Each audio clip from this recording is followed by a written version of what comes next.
الحمدللہ رب العالمین والعاقبۃ للمتقین والصلاة والسلام علی سید الانبیاء والمرسلین وعلی آلہ وصحبہ اجمعین، اما بعد۔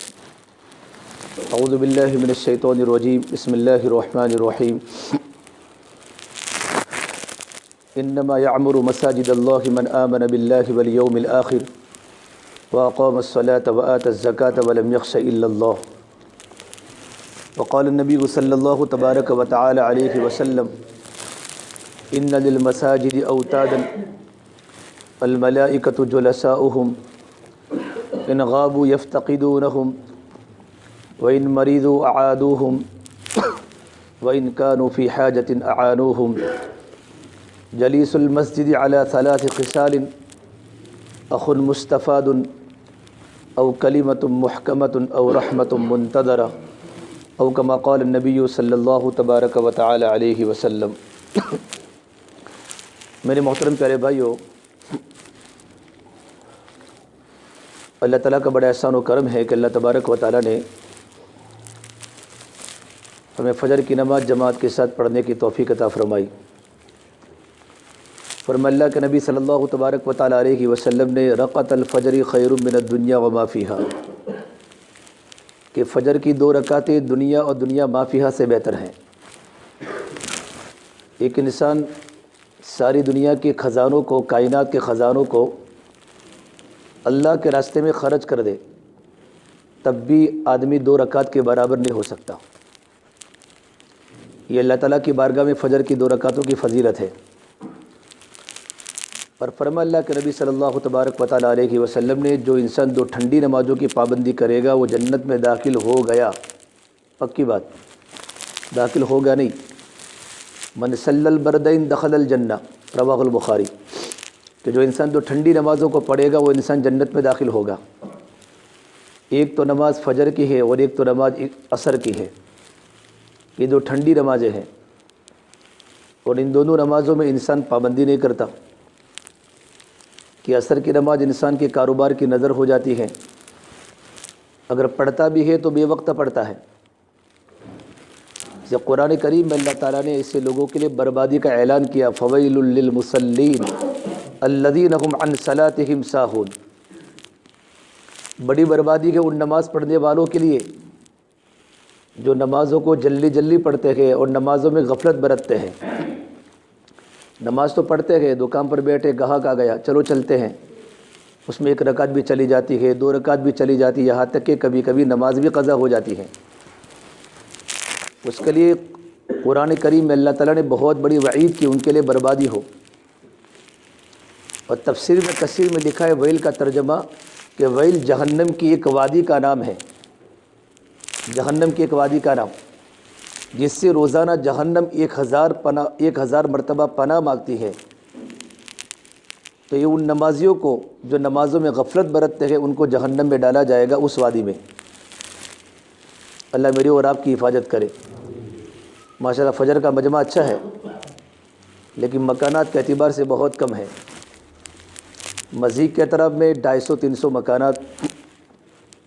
مولانا طارق جمیل صاحب دامت برکاتہ نے ایک مرتبہ ہم تائف میں ساتھ میں تھے تو فرمائی، ایک بات فرمائی کہ ہماری جماعت جا رہی تھی ایک مرتبہ برازیل کے بارڈر پر، اسرائیل کے بارڈر پر، ہم پیدل تھے تو ایک یہودی عالم سے ملاقات ہوئی۔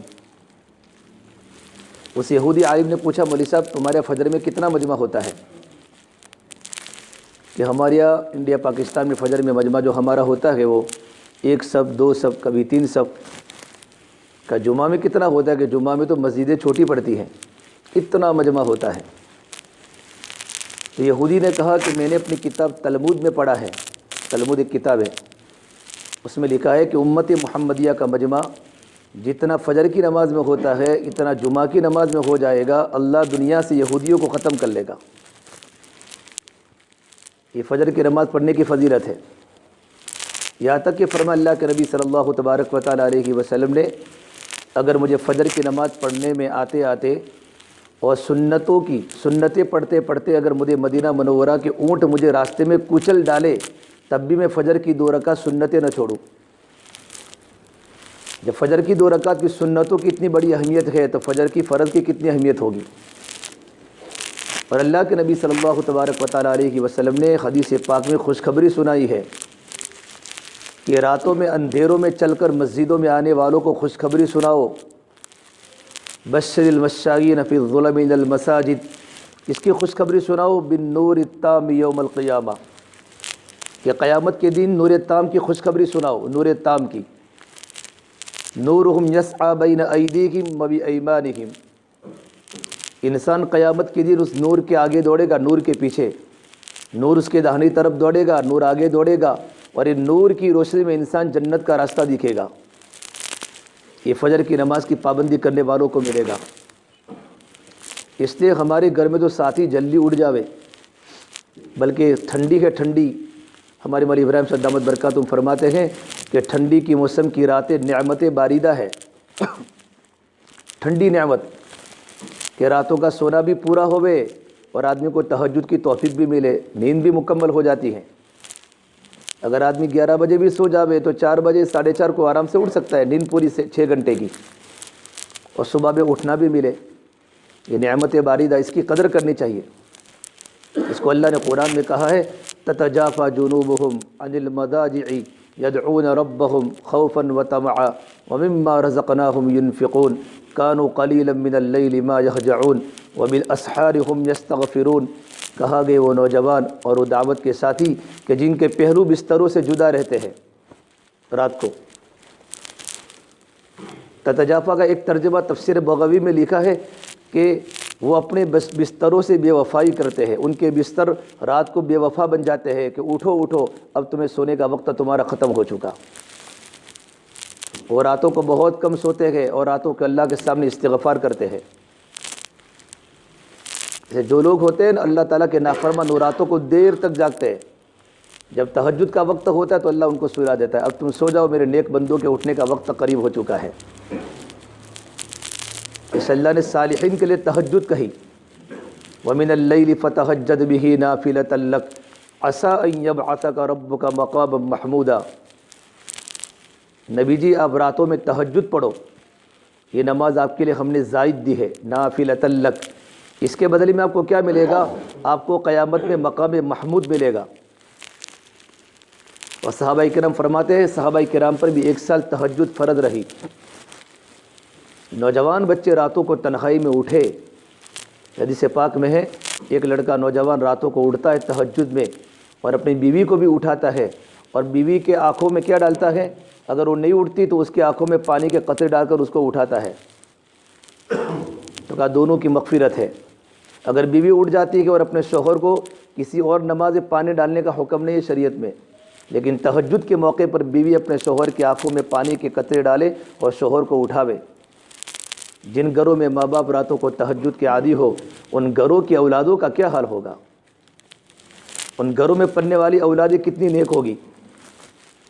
اس سے بنتا ہے ماحول کہ راتوں کا رونا ہم سیکھیں۔ حضرت مولانا صاحب فرماتے رحمۃ اللہ علیہ ہمیں 2 محنتیں کرنی ہیں۔ ایک تو میں اللہ کے بندوں پر دین میں اتنی محنت کرنی ہے کہ ہم تھک جاویں، اللہ کے بندوں پر محنت کر کے ہم تھک جاویں۔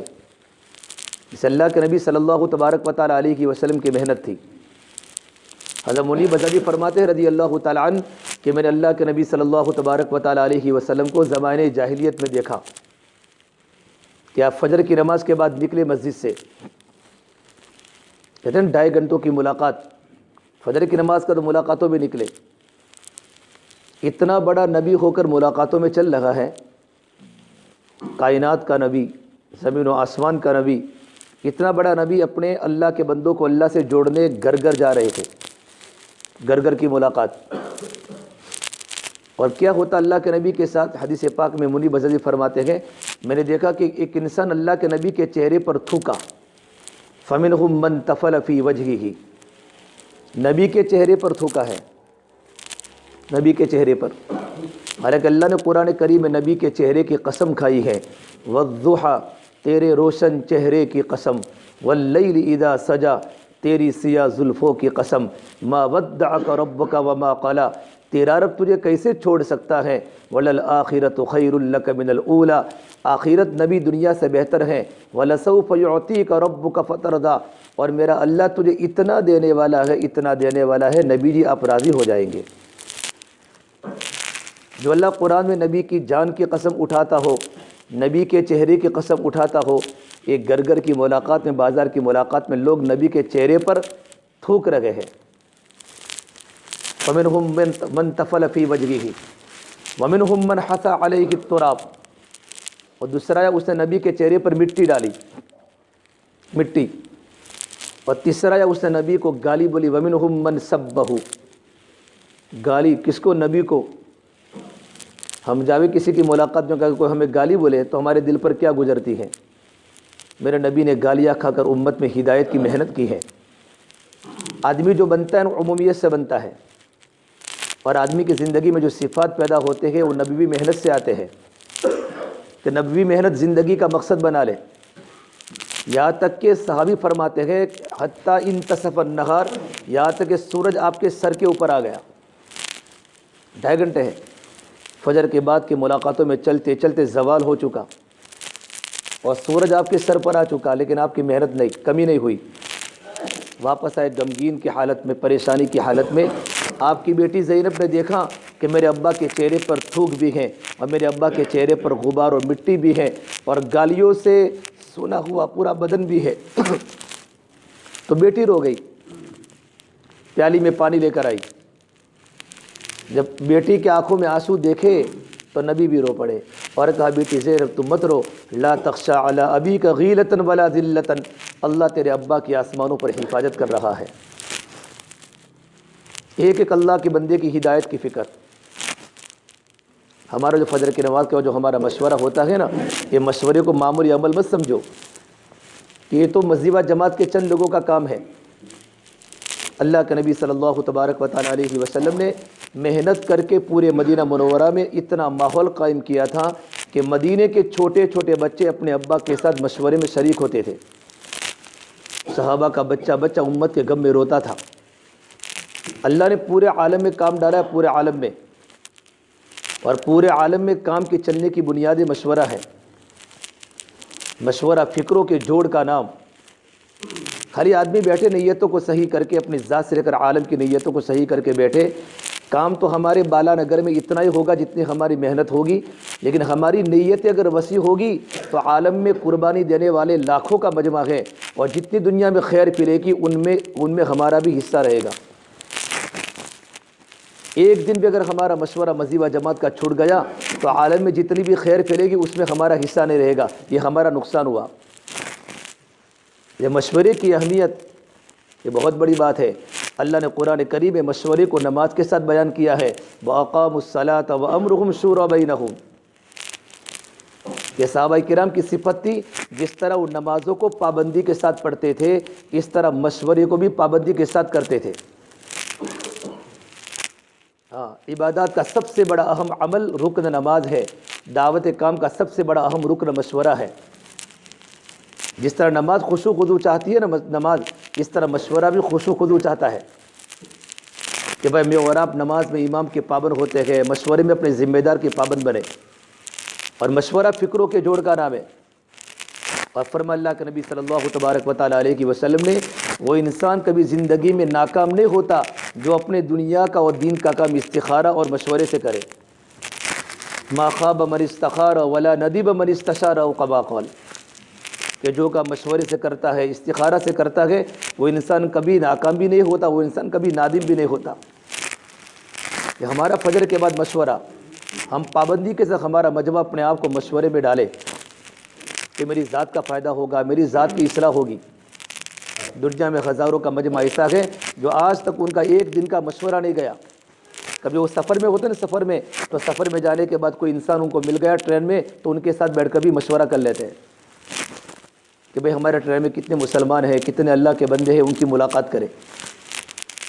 اس اللہ کے نبی صلی اللہ تبارک و تعالیٰ علیہ وسلم نے حضرت علی مرتضیٰ کو فرمایا، اے علی اگر تیری محنت پر ایک انسان بھی ہدایت پر آ جاوے، ہدایت پر، تو سر کا اونٹوں سے بہتر ہے۔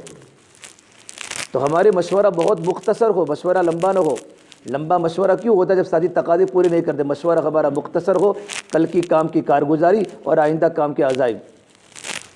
جیسے ہماری مسجد کی جماعتیں بنی ہوگی اطراف کی، جماعت نمبر 1، جماعت نمبر 2، جماعت نمبر 3، جماعت نمبر 4، اس طرح آنے والی جماعتیں اپنی کارگزاری دے کہ ماشاءاللہ ہم گھر کی ملاقاتوں میں ہماری محنت ہوئی، اور ہماری بھی مشورہ کے اندر ہماری فکروں کے ساتھ بیٹھنا ہو۔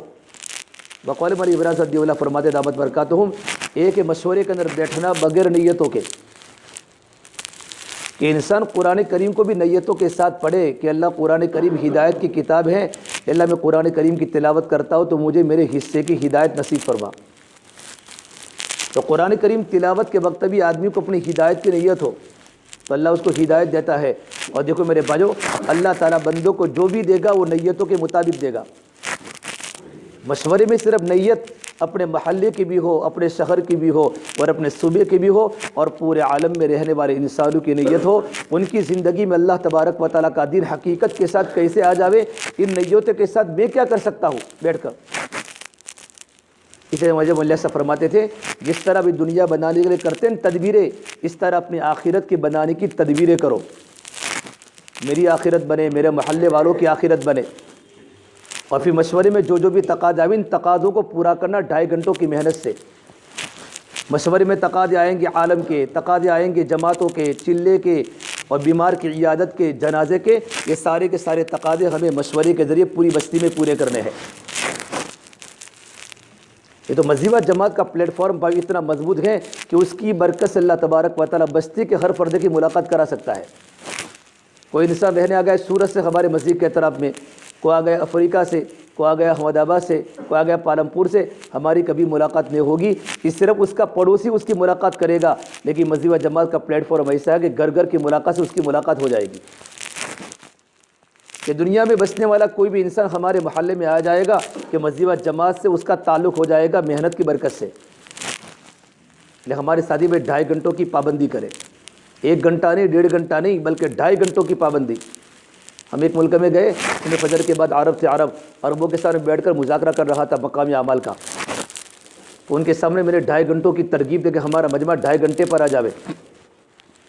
تو یمن کے ایک امیر ہے شیخ صالح مقبل، مجھے کان میں کر کہا، مول صاحب آپ کیسی بات کرتے ہو 2.5 گھنٹوں کی؟ یہ پورا جو مجمع بیٹھا ہوا ہے وہ 8 گھنٹے تو ایسے ہی فارغ کرتا ہے، ان کو 12 گھنٹے کی ترغیب دو، ان کو 2.5 گھنٹوں پر مت لاؤ۔ مجمع بہت بڑا مجمع مرکز پر، کہ پورا کا پورا مجمع روزانہ دن کے 8 گھنٹوں کے تو پہلے سے ہیں، ان کو 12 گھنٹوں کی ترغیب دو کہ 12 گھنٹے پر آ جاوے، کہ 12 گھنٹے اپنی دنیاوی ضرورتوں کے، سونے کے، کھانے کے، تجارت کے، اور 12 گھنٹے اللہ کے دین کے لیے فارغ کرے۔ ہم کم سے کم صرف 2.5 گھنٹوں پر تو آوے، کہ 2.5 گھنٹے گھڑی کے کاٹے کے ساتھ مجھے اللہ کے گھر کو دینے ہیں، اور اللہ کے گھر کے ذریعے مجھے گھر گھر کی ملاقاتوں پر آنا ہے۔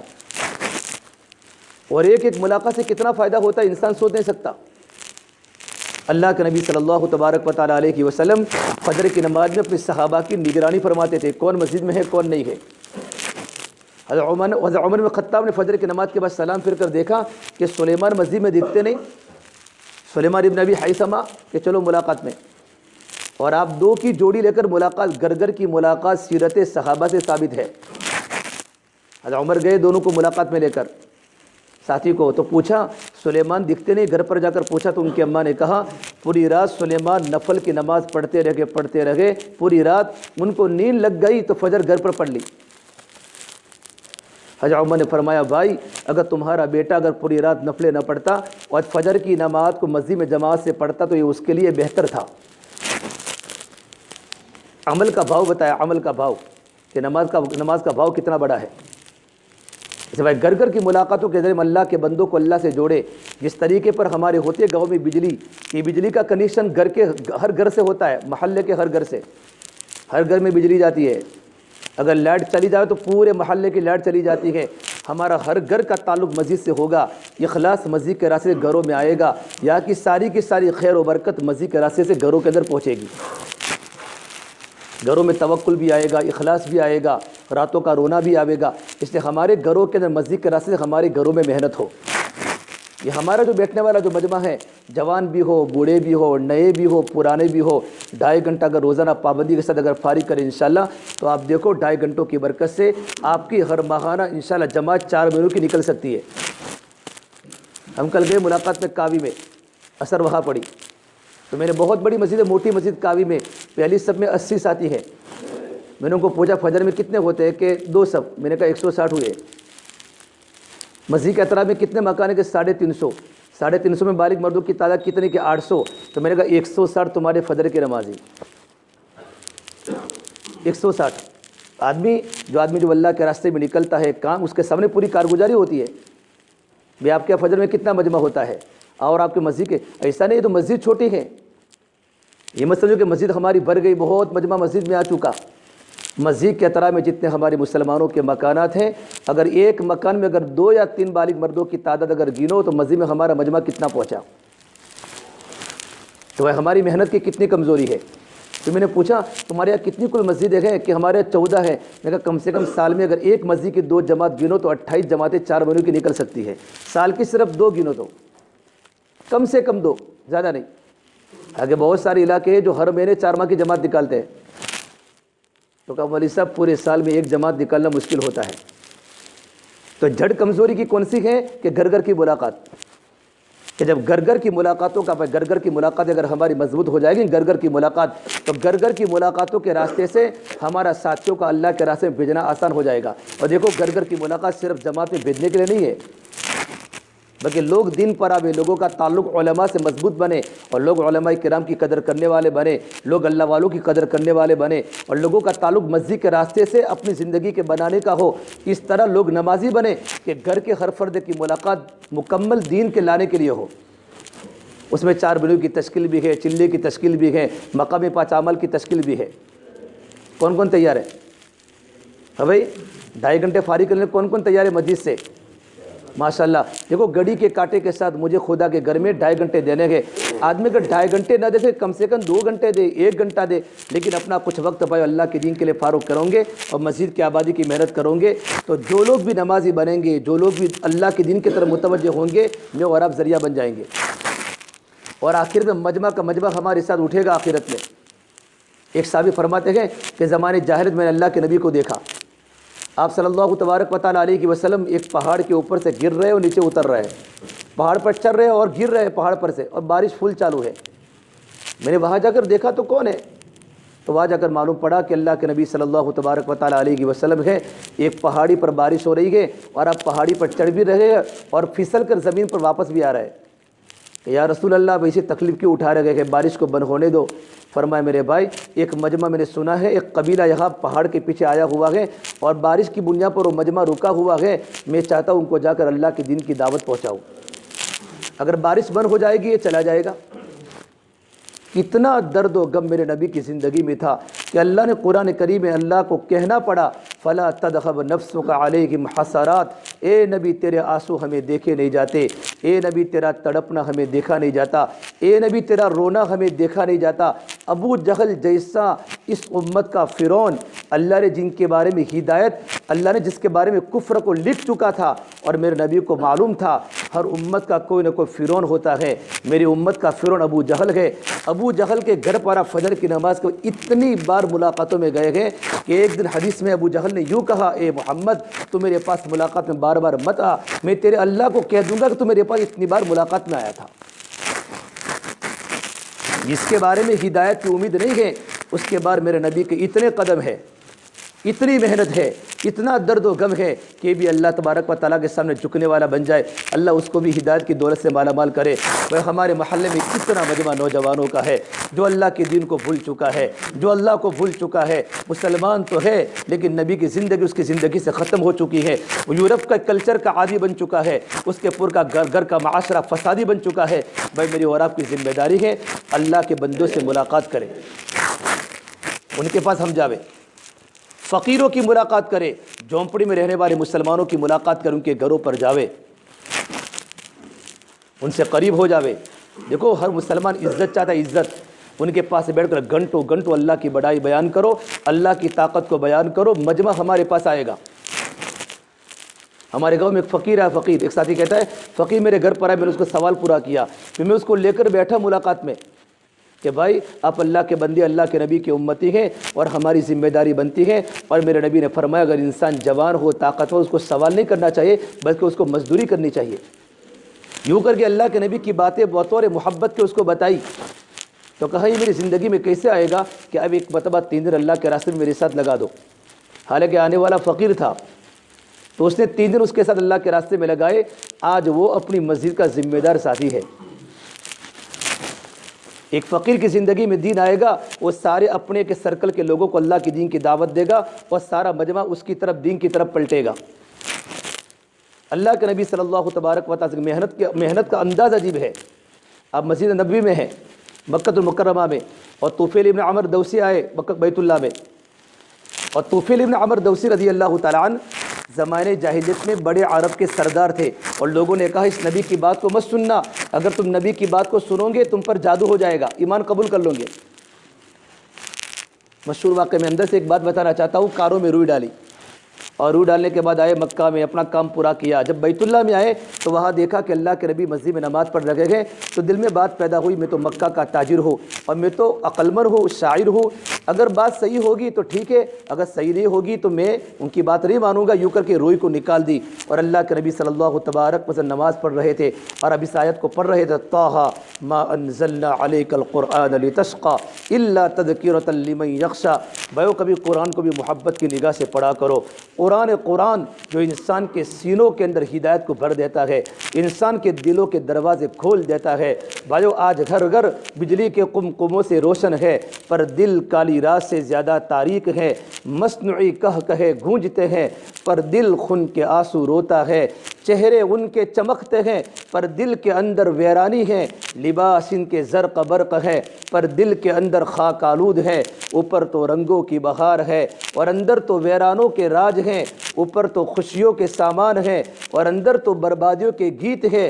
اوپر سے خوشحال اندر سے بدحال، یہ کیوں ہو رہا ہے کہ دل قرآن کی محبت سے خالی ہو چکا ہے۔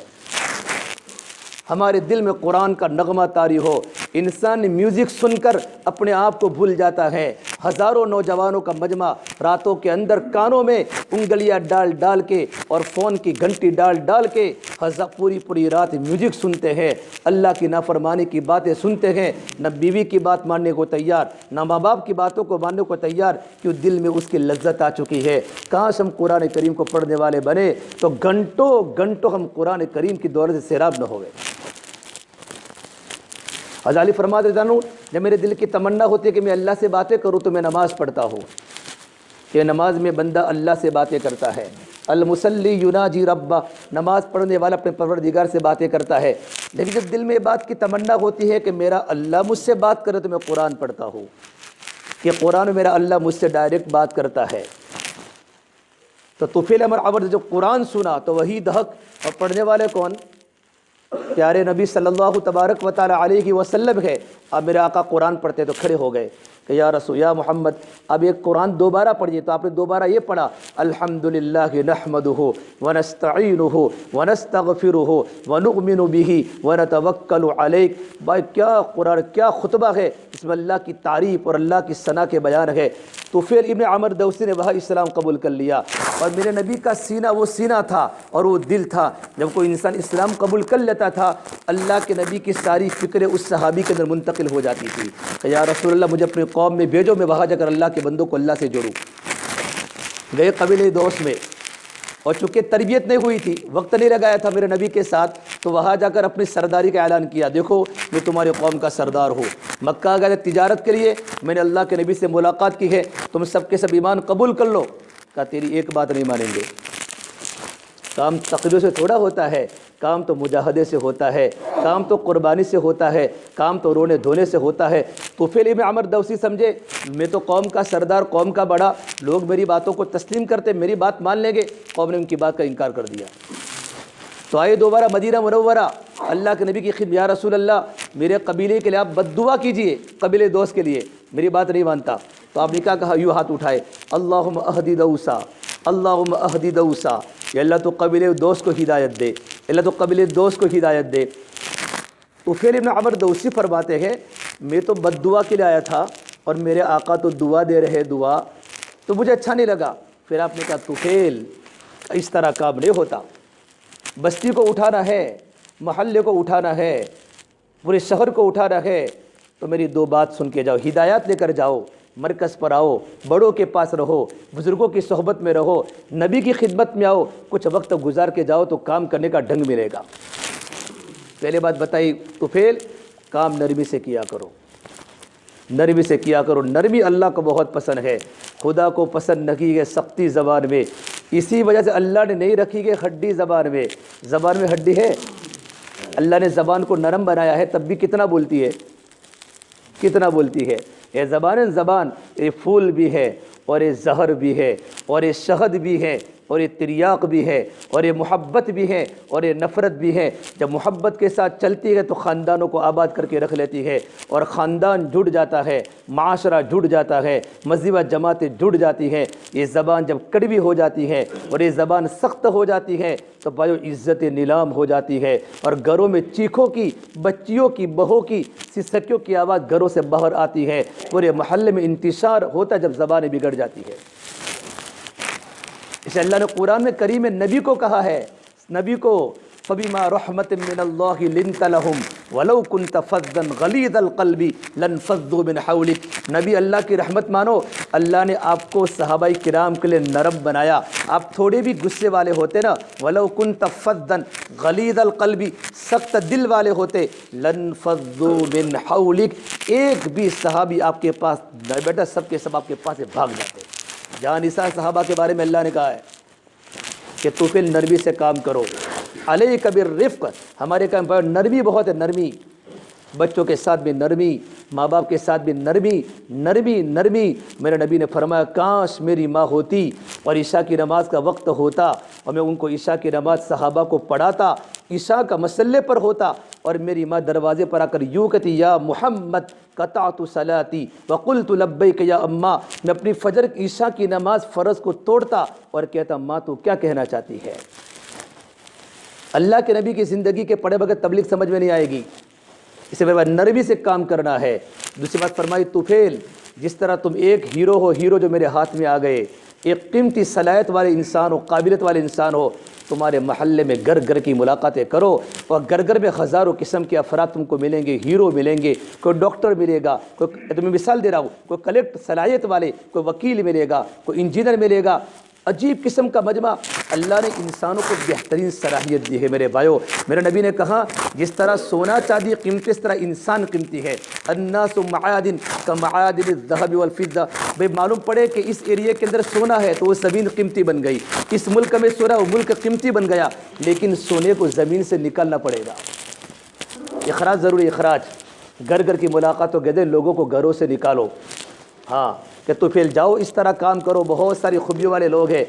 حدیث میں ہے کہ طفیل ابن عمر دوسی گئے، 5 اجتماع چھوڑے، 6 اجتماع، بدر میں نہیں آئے، احد میں نہیں آئے، خندق میں نہیں آئے، مستلق میں نہیں آئے، اور کام کرتے رہے میرے نبی کی ہدایت کے مطابق اپنے قبیلے میں نرمی سے کام کرتے تھے۔ بے قوم کا سردار کسی انسان کے گھر پر جاتا ہے، لوگوں کو اپنے گھر پر بلاتا ہے، میٹنگ کرتا ہے۔ جب قوم کا سردار ہی گھر گھر جا کر ملاقات کرے، جب نبی بھی گھر گھر جا کر ملاقات کرے، قوم کا سردار اور قوم کا بڑا ایک ادنا گھٹیا قسم کا آدمی جو ایک دن کھاتا ہو اس کے گھر پر جا کر اس کے گھٹنوں کو دباوے تو کیا مجمع جڑے گا کہ نہیں جڑے گا؟ جب طفیل ابن عمر دوس نے جب محنت فرمائی خیبر کے موقع پر، اللہ کے نبی صلی اللہ تبارک و تعالیٰ علیہ وسلم صحابہ کرام کے پاس بیٹھے ہوئے تھے اور آئے طفیل ابن عمر دوس آئے، یا رسول اللہ میں 80 خاندانوں کو لے کر آپ کی خدمت میں آیا ہوں۔ کتنے خاندان؟ 80 خاندان، اور عرب کے خاندان دیکھیں، عرب کے خاندان۔ میں یمن میں گیا تھا 2012 میں، تو ظہر کے بعد بات کے عربوں میں، تو میں نے ایک عرب نے بات کے بعد مجھے پوچھا مولوی صاحب تمہارے کتنے بچے؟ میں نے کہا 2 ہے۔ کہ عورتیں؟ میں نے کہا 1 واحد یکفی۔ تو کہا 1 کافی؟ میں نے کہا 1 بہت ہے۔ تو میں نے پوچھا تمہاری کتنی ہے؟ کہ 4 4 بیویاں ہیں۔ میں نے کہا بچے کتنے؟ کہ 48۔ تو میں تعجب کر رہا تھا، میں نے کہا تو میں اس کی بات کو سن کر میں مسکرایا، میں نے کہا 48 تو ہوتے ہوں گے، حیات 2-3 بچے ہوتے تو مولوی صاحب کے پاس شکایت، یہاں شکایت، گھروں میں دھمالے مچ جاتی ہیں اور پورا محلہ چیخ اٹھتا ہے، ایک گھر میں 48 بچے، اس ماں کا کیا عالم ہوگا؟ تو میں اس کی بات پر توجہ نہیں دی. تو عشاء کی نماز کے بعد بیٹھا بیان میں. عرب کبھی جھوٹ نہیں بولتا, عرب کی ایک عادت کبھی جھوٹ نہیں بولتا. عشاء کے بعد کہا شیخ مستقیم تعال بیتی, میرے گھر پر چلو. میں نے کہا اللہ آتی, میں نہیں آؤں گا. کہنے آپ کو آنا ہی پڑے گا, آپ کو آنا ہی پڑے گا. تو مجھے اپنے گھر پر عشاء کے بعد ایک قریب تھا اور گیا. تو اس کے عرب میں کیا ہوتا ہے, دیوان ہوتے, دیوان بڑے بڑے مکان ہوتے ہیں, وہاں بیٹھتے وہ لوگ اور وہ قہوہ پیتے ہیں, چائے پیتے, کھجور کھاتے ہیں. تو وہاں گیا تو اس کے 41 نوجوان لڑکے وہاں بیٹھے تھے, باقی سب بچیاں تھیں. یہ سب میری اولاد ہے. ہادہ شرطی, یہ پولیس والا ہے. ہادہ عسکری, یہ آرمی ہے. ہادہ مہندس, یہ انجینئر ہے. ہادہ طبیب, ڈاکٹر ہے. ہادہ فاضل عالم ہے. کیوں کر کے سب کا تعارف کراتا رہا. میں نے کہا ان سب کو اللہ, میں نے کہا ایک جماعت ہمیں دے دو, 41 میں سے خالی 11 ہمیں دے دو تاکہ ان کو اللہ کے راستے میں بیچ دے یمن میں اور ان کا چلہ لگ جاوے. تو سب لڑکے ہنسنے لگے. تو طفیل ابن عمر دوسی 80 خاندانوں کے لوگ حضور کی خدمت میں, یا رسول اللہ یہ آپ کی محنت ہے اور آپ کی ہدایات کی برکت ہے. آپ نے جیسا کہا ویسے میں نے کام کیا ہے. یہ کام کا نہج ہے, کام کا نہج. جیسے تینوں حضرت جی نے جس طرح کام کرنے کو کہا تھا اس کے مطابق کام کرنے کو کام کا نہج بولتے ہیں. جب نہج بدلتا ہے تو کام کی ترتیب بدل جاتی ہے, تو برکتیں ختم ہو جاتی ہے. 80 خاندانے. پھر کہا یا رسول اللہ یہ ابو ہریرہ بھی ہے. ابو ہریرہ کو حضور کے سامنے پیش کیا. ابو ہریرہ کون ہے؟ ابو ہریرہ دنیا میں جتنے بڑے بڑے علماء ہیں نا, علماء, یہ جب تک ابو ہریرہ کی روایت کو نہ پڑھے تب تک وہ محدث نہیں بن سکتا, وہ عالم نہیں بن سکتا. اس میں علماء کرام کو اکثر بیانوں میں کہتا ہوں, بھائی ہم تو تبلیغ والوں کی برکت سے عالم بنے ہیں. طفیل ابن عمر دوسی تبلیغی تھے, وہ عالم تو نہیں تھے, ان کی برکت سے بنے ابو ہریرہ عالم, اور اتنے بڑے عالم دین بنے اور اتنے بڑے محدث اعظم بنے کہ سب سے زیادہ تمام صحابہ کرام میں حدیثوں کو بیان کرنے والے ابو ہریرہ ہے. اور 24 گھنٹے میرے نبی کی خدمت میں ہوتے تھے. اللہ کے نبی کی مجلس لکھتے تھے, آپ کی باتوں کو سنتے تھے. ان کا نام ابو ہریرہ نہیں ہے, ان کا نام تو عبداللہ ہے, یا ایک روایت عبد الرحمن ہے. ابو ہریرہ کہتے بلی کا بچہ. وہ بلی کے بچوں سے بہت محبت کا, جب نماز میں فجر میں تو بلی کے بچوں کو لے کر آوے, اور ان کی بہت بڑی تھی آستین, تو آستین میں بلی کے بچے کو رکھے. ایک بار حضور کی خدمت میں بیٹھے ہوئے تھے اور بلی کا بچہ اندر سے بھاگا مجلس میں سے. تو آپ نے کہا یا ابا ہریرہ, اے بلی کے بچے کے باپ کیا کر رکھے ہو؟ تب سے ان کا نام ہو گیا ابو ہریرہ. لوگ ان کے نام کو بھی بھول گئے, اتنے بڑے محدث بنے نرمی کی برکت سے. تو میرے بھائیو, ہم اپنے مزاجوں میں نرمی لاوے, اور گھر گھر کی ملاقاتوں کے ذریعے ایک ایک انسان کی ملاقات کر پھر دیکھنا تمہارا محلے کا نوجوان لڑکا مسجد کا ذمہ دار بنے گا, اپنے اولادوں کو عالم دین بنائے گا, اپنے اولادوں کو حافظ قرآن بنائے گا, اس کے سرکل میں دین آئے گا. اسے بھائی ارادہ کرو انشاءاللہ کہ ہم روزانہ 24 گھنٹوں میں سے کچھ وقت اللہ کے دین کے لیے فارغ کریں گے انشاءاللہ. اس کے لیے میرے بھائیو, اس کے ساتھ ساتھ ہمارے ہفتہ وار جو گشت ہوتا ہے, ہمارا جو کل کا دن تھا, بات ختم کرتا ہوں, ہمارا جو مسجد کا جو گشت ہوتا ہے, اس گشت کے بھی ساتھی پابندی کرے. یہ تو ریڑھ کی ہڈی کی طرح ہے, اس کو معمولی مت سمجھو. دعوت کے کسی عمل کو ہلکا مت سمجھو, اس کام کو عظمت کے ساتھ ہو. پہلے زمانے میں, بلکہ ابھی شروع میں ہمارے بزرگوں کے ٹائم پر جب گشت کا ہوتا نا, گشت کا دن, تو لوگ اس دن روزہ رکھتے تھے. آج ہمارے گشت کا دن ہے, اپنے آپ کو کبیرہ گناہوں سے بچاتے تھے. اور فجر کے بعد سے پوری بستی میں دعوت چلتی تھی. عورتوں کو معلوم ہوتا آج ہمارے ابو گھر پر نہیں آئیں گے, ہمارے شوہر گھر پر نہیں آئیں گے. بچوں کو معلوم تھا آج ہمارے ابو گھر پر, اس لیے کہ آج ہماری مسجد کے گشت کا دن ہے. آج ہمارے گھروں کے آگے جماعتیں آئے گی, بچے دیکھنے کے لیے کھڑے ہوتے تھے. آج مسجد سے ایمان والے ہمارے ابو کی ملاقات میں آئیں گے, ہماری شوہر کی ملاقات میں آئیں گے, ہماری اولادوں کی ملاقات میں آئیں گے. ایک ماحول بھائی ہوتا تھا گشت کی برکت کا. کل گشت میں ہماری جماعت یہاں موجود تھی. اتنا سارا مجمع اگر گشت میں ہو جائے, کتنی جماعتیں بنے بھائی؟ ساتھی ارادہ کرتے ہو ماشاءاللہ, تو ہم ارادہ کریں کہ ہم اپنی مسجد کا گشت پابندی کے ساتھ مکمل 2 نمازوں کا وقت فارغ کریں گے. ساتھی بھائی عشاء کی نماز کے بعد ہی کھاوے, عشاء کی نماز کے پہلے اگر ہم نے کھا لیا, اگر وقت ملا تو بھی وہ گشت کی برکات ختم ہو جائے گی.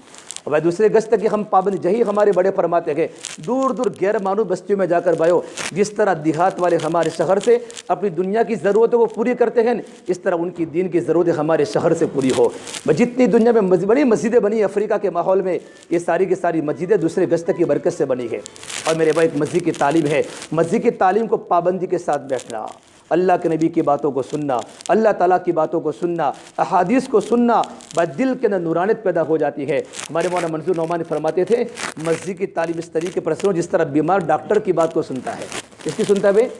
یہ سب میڈیکل کے ڈاکٹر بیٹھے ہوئے ہیں, ان کو پوچھا جب آتا ہے پیشنٹ تو لکھتا ہے ڈاکٹر صاحب گولی, صبح گولی, کھانے کے پہلے, کھانے کے بعد, تو بار بار پوچھتا ہے سر یہ گولی کھانے کے پہلے کھانے کی کہ کھانے کے بعد کھانے کی، کھانے کے بعد کب کھانے کی، کیوں؟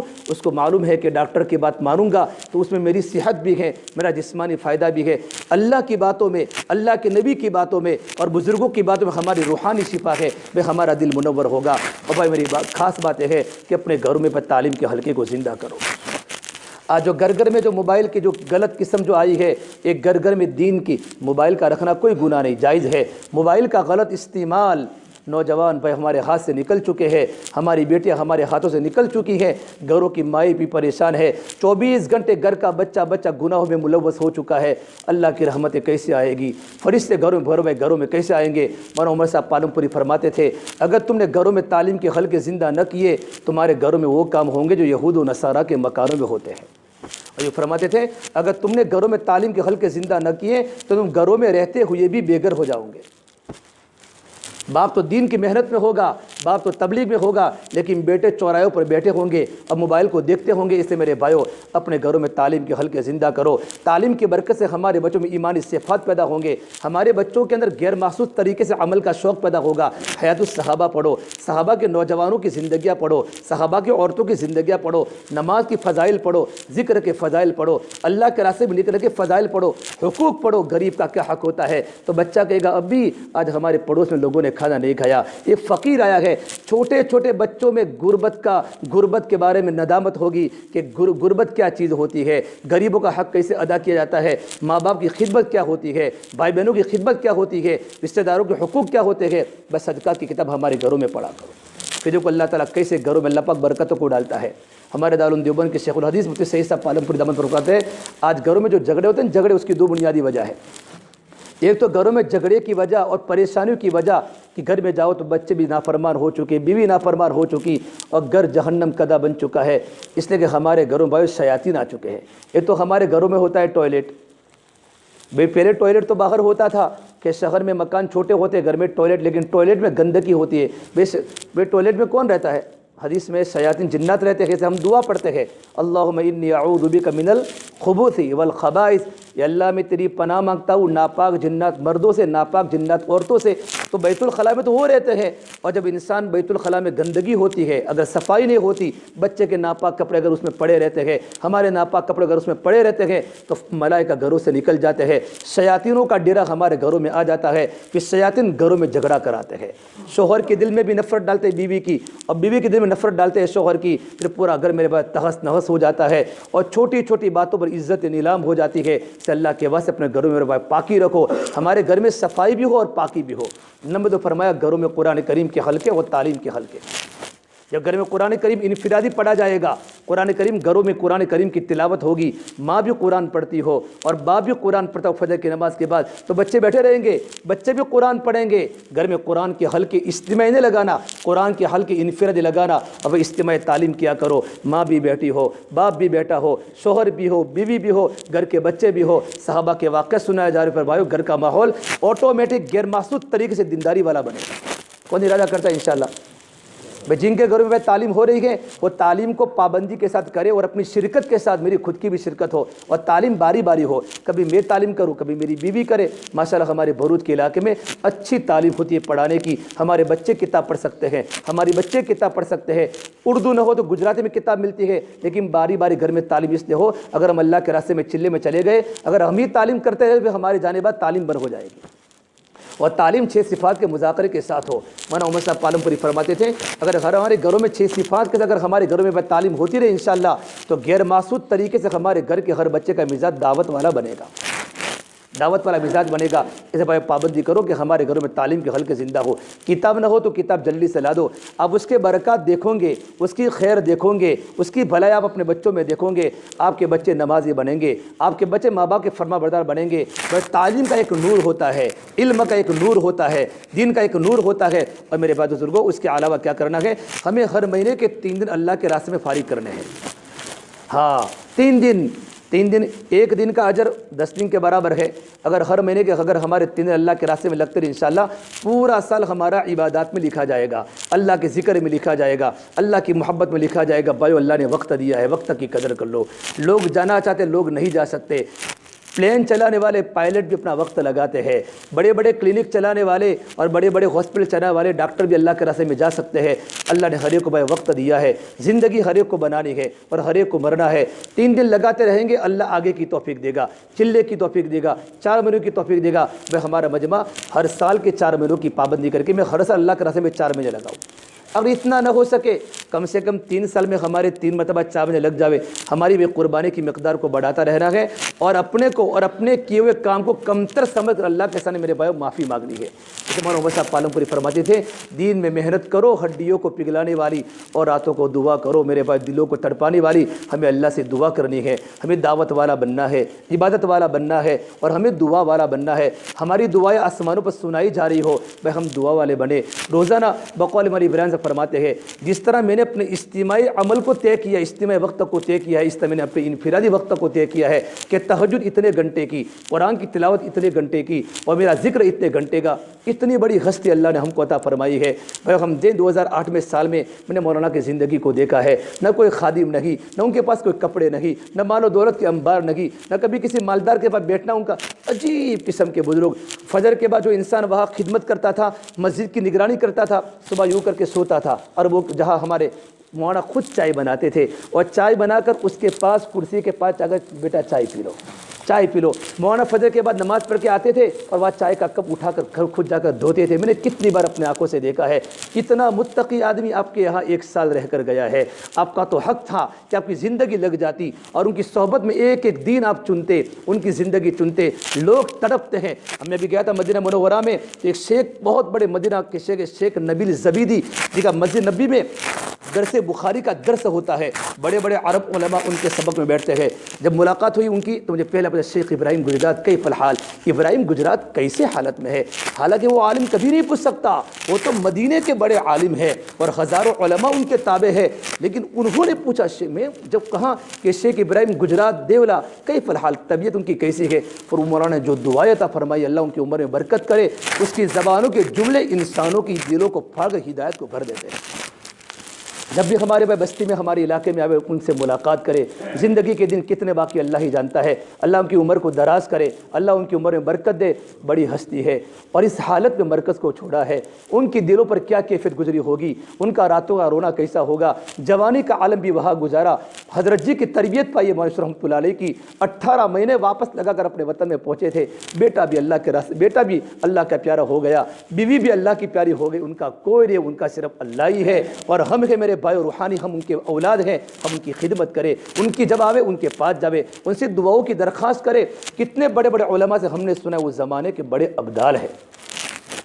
میرے بھائیو، ایسے بزرگوں کی آمد ہمارے شہر میں ہوتی ہے، ہمارے مدرسے میں ہوتی ہے اور آپ نے پورا سال جمعرات کے اجتماع میں آپ نے ان کی زیارت کی، ان کے دیدار کیے، ان کے بیانات سنے، ان کی زندگی آپ نے دیکھی۔ ایسا متقی، ایسا صوفی آدمی آپ نے زندگی میں کبھی دیکھا نہیں ہوگا۔ اس لیے میرے بھائیو، ہم عمومی محنت کے ذریعے اپنے آپ کو کام میں لگاوے اور زندگی کو اللہ کے دین کی محنت کے لیے فارغ کرے۔ اتنا بڑا آپ کا ابھی تک بیٹھنا اتنی دیر تک، یہ آپ کے دل میں دین کی محبت کی علامت ہے کہ آپ کے دلوں میں ایمان کی قدر ہے، دین کی قدر ہے، دین کی عظمت ہے۔ اس لیے میرے بھائیو، اجتماع آ رہا ہے، ابھی ہم ایک جنون کی طرح کام کریں، پوری بستی میں گھر گھر کی ملاقات کرے تاکہ ہماری بستیاں اٹھے، ہمارا معاشرہ پاکیزہ بنے، ہمارے معاملات اچھے بنے، جوان راتوں کو رونے والے بنے، ہماری بچیاں باپردہ بنے، ان کی آنکھوں میں حیا کا کاجل آوے اور راتوں کو رونے والی بنے، اور ہمارے لڑکے راتوں کو رونے والے بنے اور پورا معاشرہ دیندار بن جاوے، ہمارے مسجد عبادات سے، قرآن کی تلاوت سے، اللہ کے ذکر سے معمور ہو جائے۔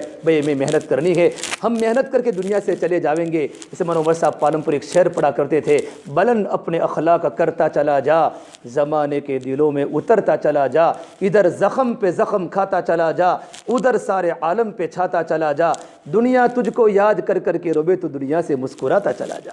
تیری قربانی کو دیکھ کر لوگ آنکھوں سے آنسو بہاتے ہیں۔ ابراہیم صاحب دیولا دنیا میں حیات ہیں، فیجی کے پہاڑوں کو جا کر پوچھو، ابراہیم گجرات کو جانتے ہیں۔ آسٹریلیا کے مرگزارے میں جا کر پوچھو، ابراہیم گجرات کو جانتے ہیں۔ عرب کے ریگستانوں میں جا کر پوچھو، شیخ ابراہیم گجرات کو جانتے ہیں۔ فلسطین کے پہاڑوں میں جا کر پوچھو، شیخ ابراہیم گجراتی کو جانتے ہیں۔ کیوں؟ ان کی قربانی وہاں لگی ہے، ان کی فکریں وہاں پہنچی ہے، اللہ نے ان کی دلوں میں اللہ نے محبتیں ڈال دی ہے۔ اسے میرے بھائی ہم بھی محنت کریں، ہم بھی اللہ سے مانگے، اپنی پکی مسجد کا نام مسجد نہیں ہے، اعمال کا نام مسجد ہے۔ مسجد کو اعمال سے بناؤ، علماء کی قدر کرو، اہل علم کی قدر کرو، علماء کی صحبت میں جاؤ، علماء کو حقیر مت سمجھو، صالحین کی صحبت میں جاؤ، اللہ والوں کی صحبت میں جاؤ، ہمارے پرانوں کی قدر کرو، ہمارے پرانوں کی قدر کرو۔ ایک دن اگر ہم سے پہلے لگا ہے، پہلے اس کی قدر کرو۔ ترجمے سے فرماتے میں ایک مرتبہ حضرت جی کے پاس گیا اور میں نے بلوچستان کی کارگزاری سنے، حضرت وہاں کام ایسا ہے، وہاں کام ایسا، وہاں کام ایسا ہے۔ تو میں خان صاحب مکی نے فرمایا، اے طارق اپنی زبان کو بند کر لے، اپنے لبوں کو سیلے، لبوں کو سیلے۔ 1972 سے لے کر آج تک میں نے کبھی کسی کی شکایت نہیں کی ہے، اور میں نے اپنے دل میں وہ لذت پائی ہے کہ میں اس کا ذائقہ کبھی بیان نہیں کر سکتا۔ بھائیو، ہمارے ہاں صبر کے کھانے ہیں، شکایتوں کے کھانے نہیں ہیں۔ ہم کسی کی شکایت نہ کریں۔ ہاں، اللہ سے کہوں گے دعا ہو جائے گی، لوگوں سے کہوں گی شکایت ہو جائے گی۔ ہر بات میں اللہ کے سامنے پیش کرے، ہمارے کام کرنے والے اللہ ہی ہے، مسئلے اللہ کے سامنے رکھے، اللہ ہماری ضرورتوں کو پوری کرے گا، اللہ ہمارے مسئلوں کو حل کرے گا۔ میں بتاؤ ماشاءاللہ کون تیار ہے انشاءاللہ کہ میں انشاءاللہ جب تک اللہ نے مجھے بدن میں جان دی ہے، جس سے میں جان دی ہے، میں اللہ کے دین کی محنت کرتا رہوں گا اور 5 کام کی پابندی کروں گا۔ کون سا ارادہ کرتا ہے ماشاءاللہ؟ جماعت والے بھی ارادہ کریں ماشاءاللہ، سب ارادہ کرتے ہیں۔ اللہ تعالیٰ ہم تمام باتوں کو اللہ پاک قبول کرنے کے اللہ توفیق عطا فرمائے۔ سبحان الحمد سبحانک اللہم و بحمدک نشہد ان لا الہ الا انت نستغفرک و نتوب الیک۔